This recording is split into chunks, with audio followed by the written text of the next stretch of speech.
want to make a few clarifications on the video on the marriage penalty. The first is to point out a minor arithmetic error, is that when I calculated the amount of taxes to pay on this bracket, so the 15% of the increment between $17,850 and $72,500, that is actually $8,198. And since that was $8,198, this right over here would have been $10 higher, so it's $43,466. Doesn't change at all the ideas. It's actually a small amount of money in the whole context of things, but I just wanted to get the math a little bit more correct. But you still see that you have a marriage penalty. But the more important thing that I want to clarify is I saw in the discussion on the marriage penalty videos some people saying, okay, fine, if it costs more to file married jointly, well, why don't those people just opt to file as individuals? And then they'll just have to pay this right over here, and then they could essentially opt out of the marriage penalty. And what I want to clarify is that that is not an option.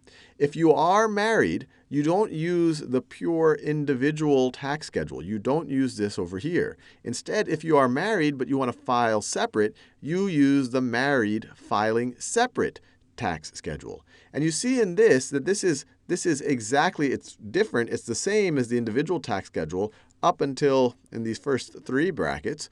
But then as we go above that bracket, it gets into the higher tax rates faster than the individual ones.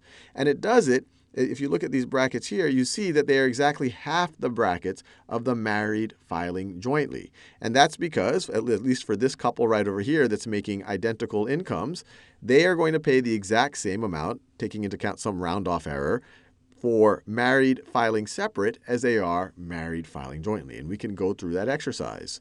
So each of them had $100,000 in taxable income in couple A example that I gave.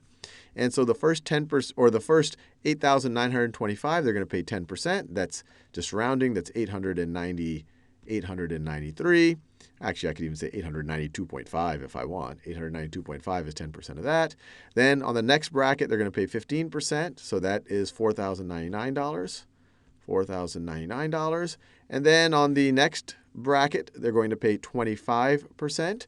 So 25% of this right over here. Actually, I think I rounded this number, but we'll take into consideration a little round-off error. So 9,238. And then they're going to pay 28%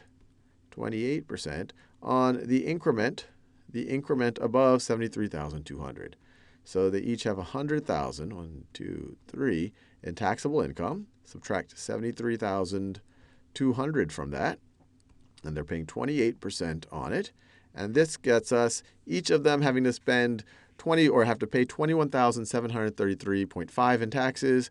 If we combine the two for both parties to the couple, we have $43,467.